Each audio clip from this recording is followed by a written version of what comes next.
Le damos la bienvenida a nuestra clase de Economía Bíblica y vamos a continuar con nuestro estudio y estaremos hablando específicamente sobre este tema.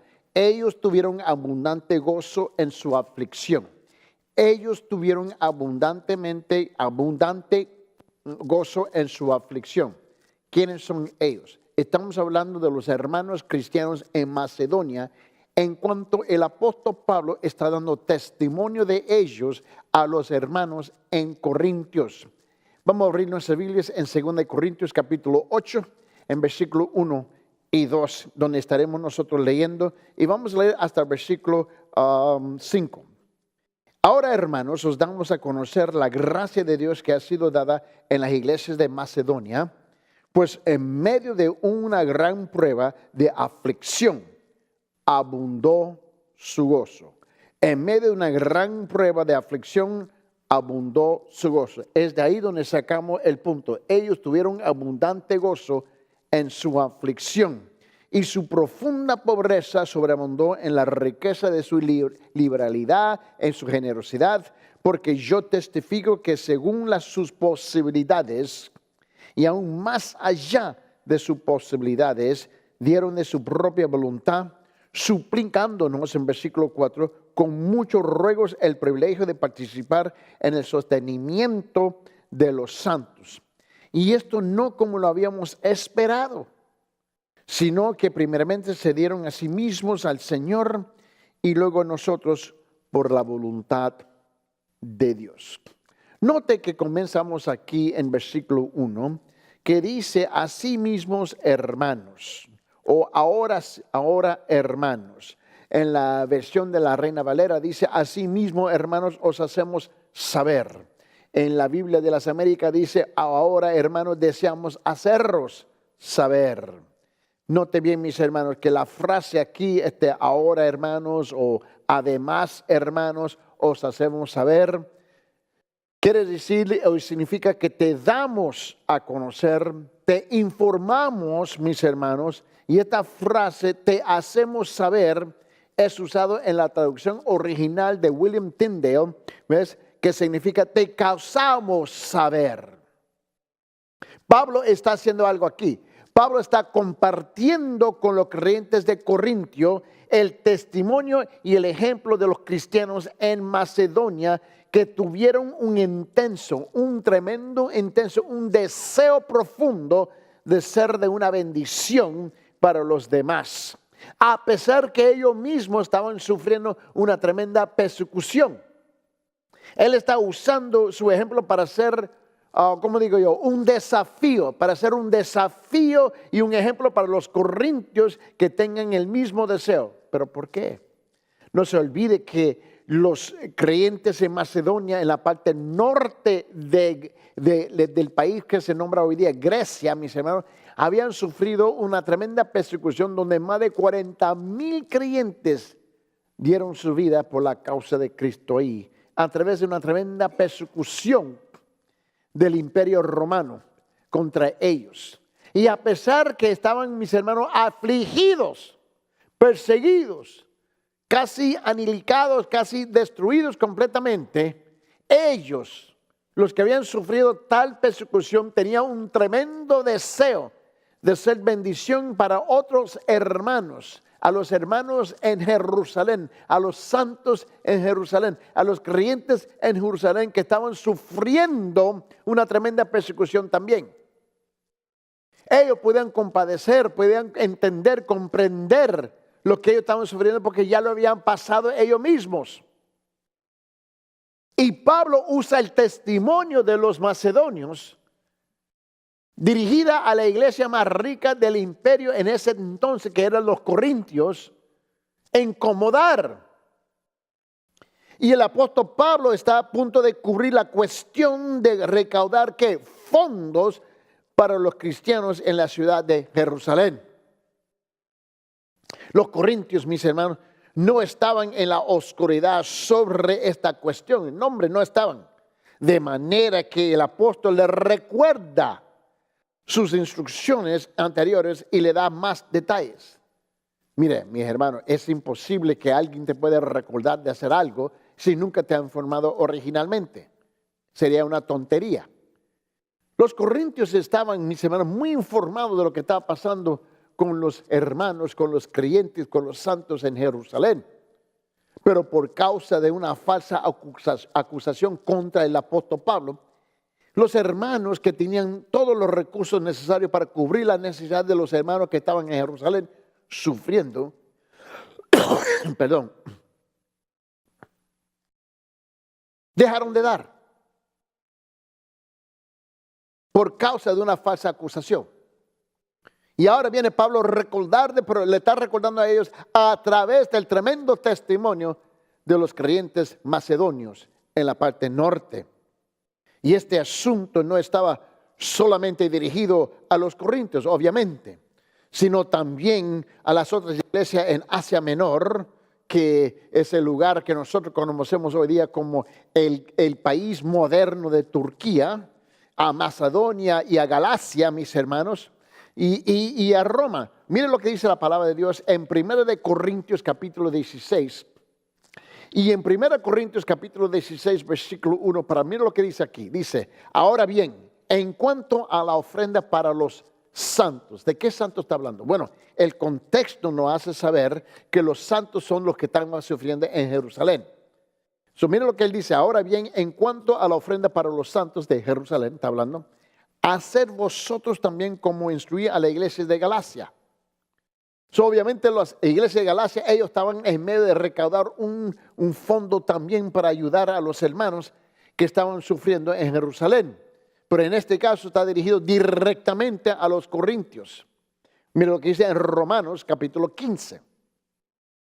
Y en Romanos capítulo 15 dice en versículos 25 y 26. Pero ahora voy a Jerusalén. ¿Para qué? Para el servicio de los santos. Pues en Macedonia y Acaya, la parte sur de Grecia, que es el lugar donde se ubica Corintios, ¿no? Y la parte de Macedonia, la parte norte de Grecia. Y él dice, pues Macedonia y Acaya han tenido a bien hacer una colecta. ¿Para quién? Para los pobres de entre los santos que están en Jerusalén. Todas las iglesias y el ministerio estaban informados. Ahora la pregunta, mis hermanos, y creo que es una pregunta clave aquí, tiene que ser, mis hermanos, ¿y por qué Pablo por qué es que él estaba levantando fondos para las iglesias en Jerusalén? ¿Por qué lo estaba haciendo? Bueno, la respuesta es porque estas iglesias estaban sufriendo extrema pobreza por varias razones simultáneamente. Hay por lo menos 4 razones.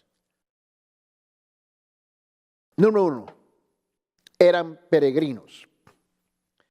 La primera razón, mis hermanos, es que ellos eran peregrinos, mis hermanos. Primeramente, eran peregrinos.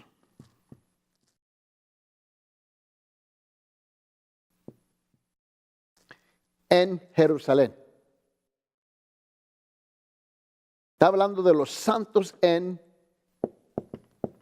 Jerusalén.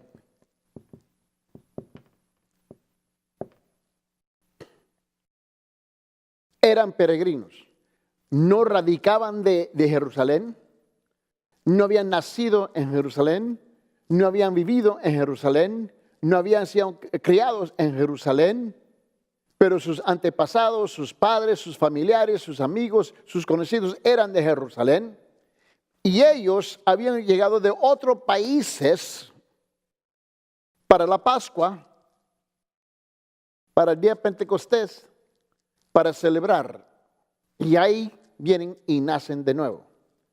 Las iglesias estaban compuestas por la mayor parte de muchos peregrinos que fueron salvados en el día de Pentecostés.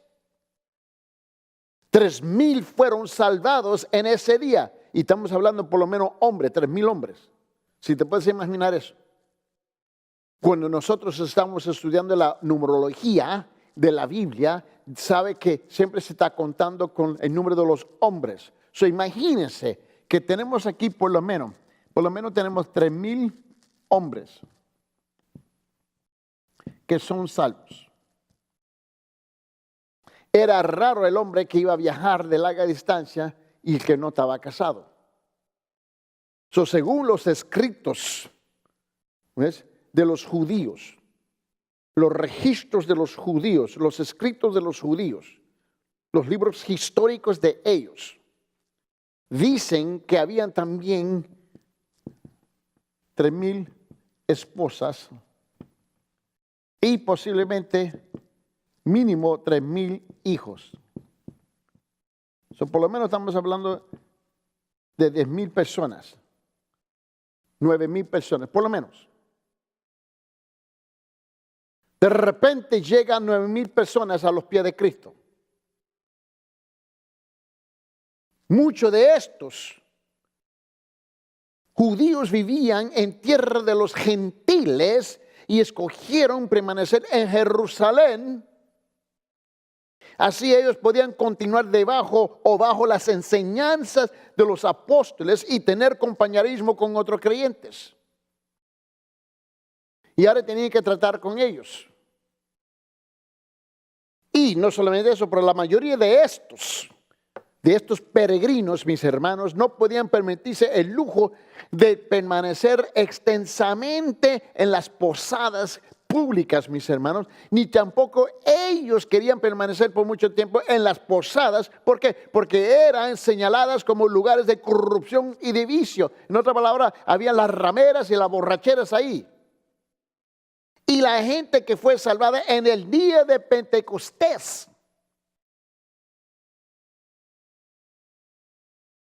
terminó siendo rechazada por sus propias familias en Jerusalén, los familiares judíos, y tuvieron que dejar sus hogares, los corrieron a la calle. Porque para ellos habían blasfemado contra el Dios del judaísmo cuando se convirtieron de judíos a cristianos.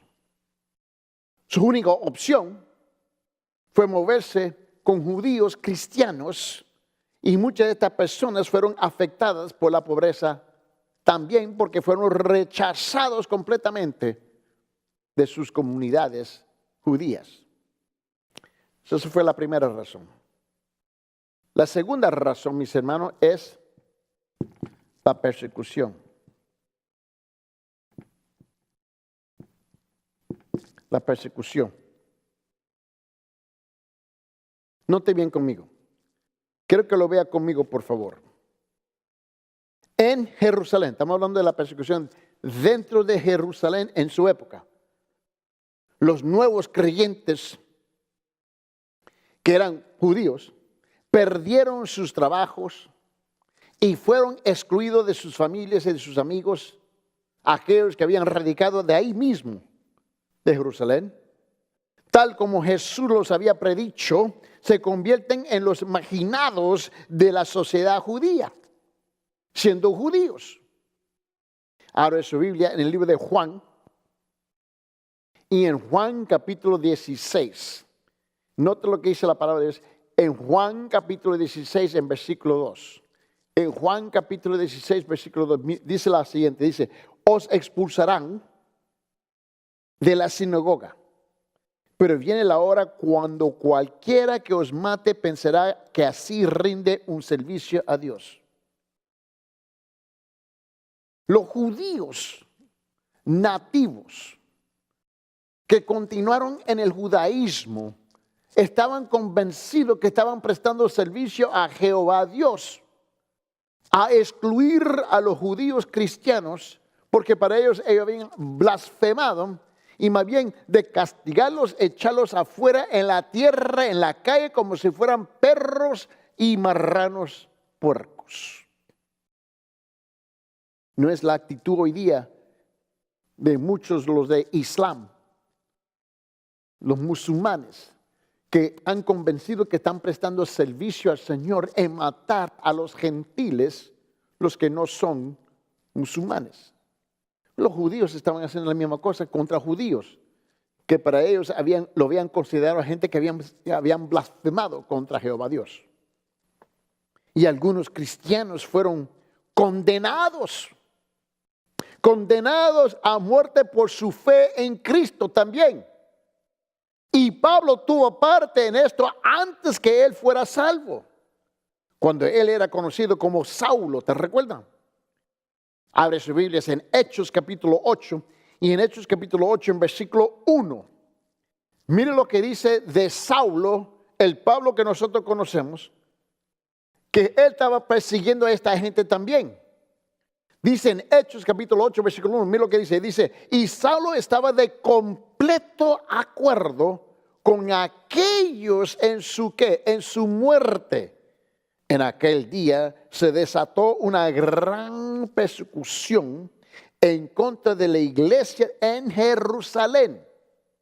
Y todos fueron esparcidos por las regiones de Judea y Samaria, excepto los apóstoles. Las familias, perdón, fueron económicamente devastadas cuando los maridos o los hijos que apoyaban a toda la familia fueron gravemente heridos, encarcelados o condenados a muerte.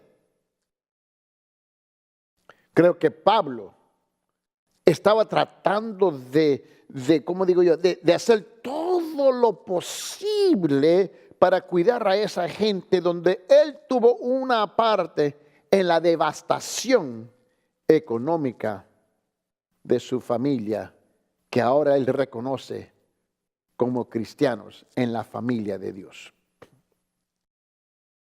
Tenemos una tercera razón en Jerusalén.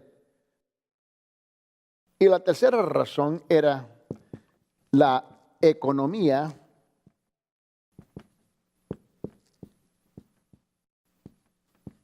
pobre. Nosotros no estamos hablando, y a ver si tengamos mucho cuidado aquí. No estamos hablando que de repente se va a devaluar el peso. Se va a devaluar la moneda de su país por decisiones económicas que los políticos de su país han tomado. No estamos hablando de eso, donde de repente la deuda del país es más grande que las entradas para cubrir las deudas y proveer por su propio gobierno y su pueblo. No estamos hablando de eso. Estamos hablando, mis hermanos, que hubo una gran persecución, y en esta persecución es porque había, mis hermanos, Jerusalén había sido violada de todos sus recursos a través de distintas maneras. La condición económica, los romanos extrajeron, ellos habían literalmente violado, habían sacado todo lo que pudieron de sus territorios conquistados, apoderándose de sus recursos y imponiéndoles una pesada carga de impuestos, a pesar que le quitan todo.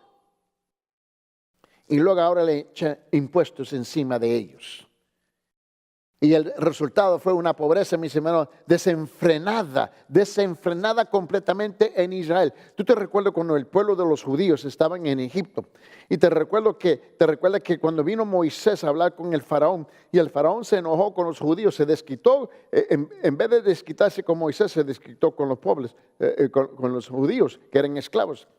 Y le quitó la paja, ¿no? ¿Te recuerdas eso? Y le dijo, haz los ladrillos sin la paja. Le estaba pidiendo hacer lo imposible. Y le estaba pidiendo lo imposible a ellos.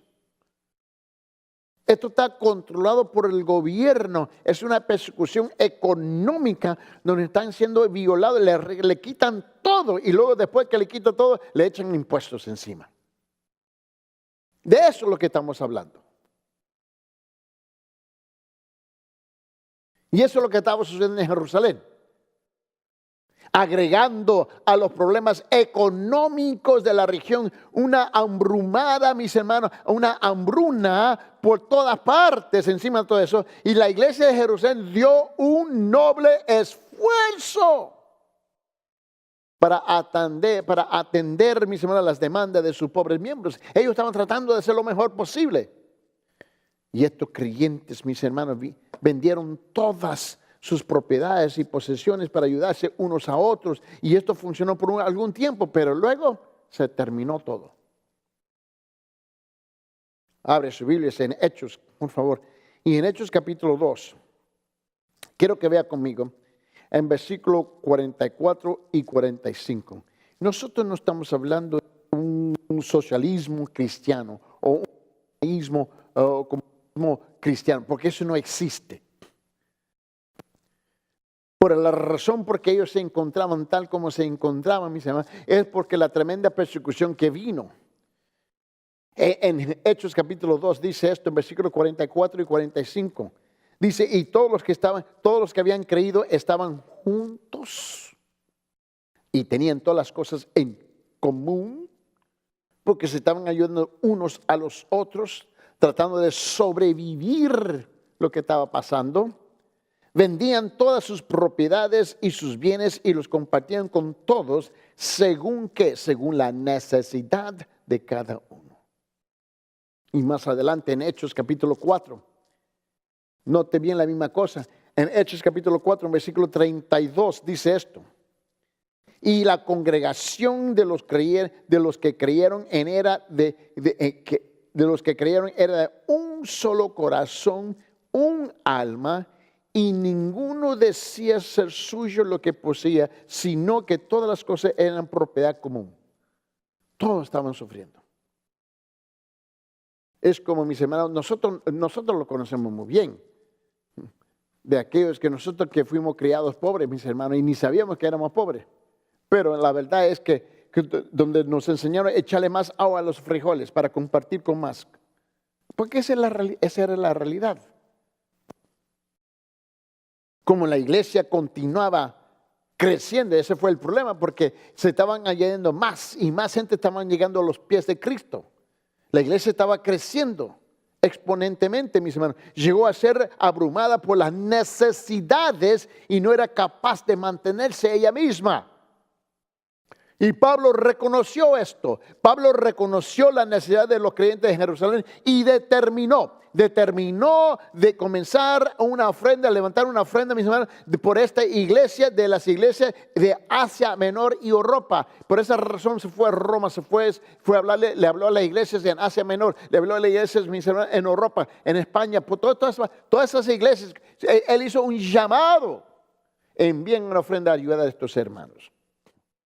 Y él también buscó levantar estos fondos para fortalecer a los lazos espirituales entre las grandes congregaciones gentiles y la iglesia judía en Jerusalén. Es la responsabilidad nuestra de ayudarnos unos a los otros. Ese es el llamado. La responsabilidad que Dios ha puesto sobre nosotros en ayudarnos como hermanos lavados por la misma sangre de Cristo y llenos por el mismo Espíritu Santo. No importa de qué país estamos hablando.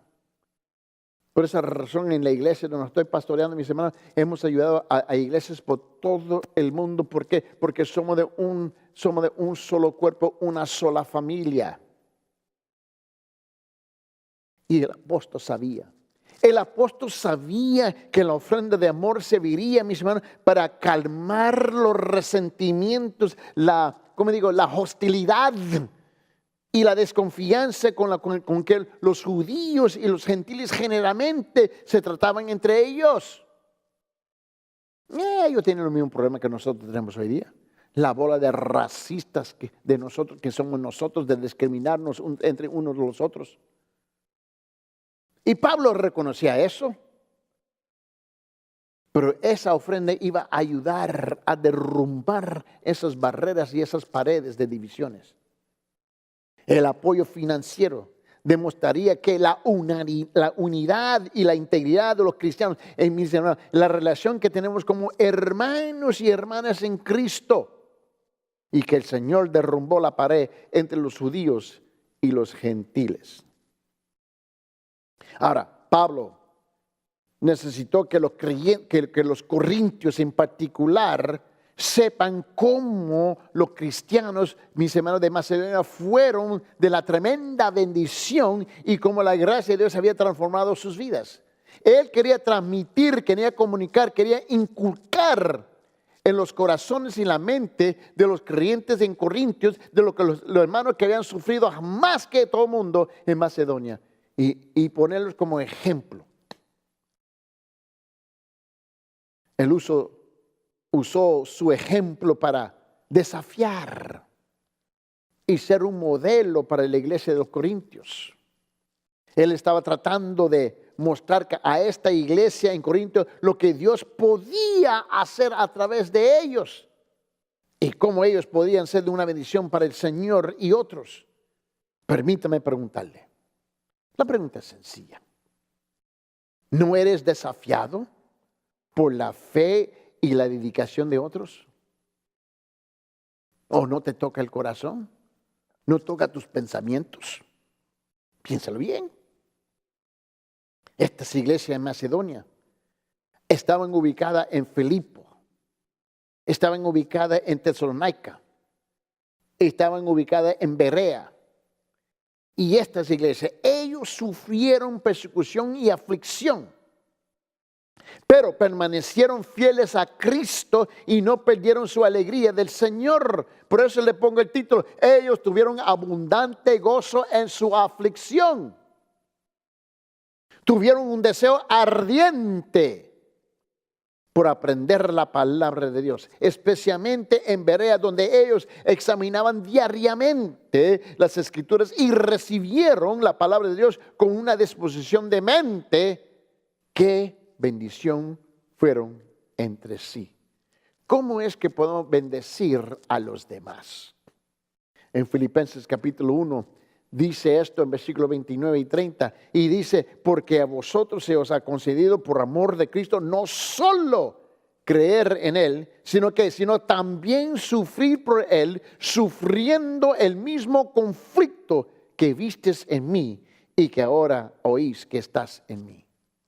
También en 1 Tesalonicenses, en capítulo 1, versículos 6 y 7 dice: y vosotros vinisteis a ser que imitadores de nosotros del Señor, habiendo recibido la palabra en medio de en medio de mucha tribulación, con el gozo del Espíritu Santo, de manera que llegasteis a ser un ejemplo para todos los creyentes que estaban en Macedonia y en Acaya.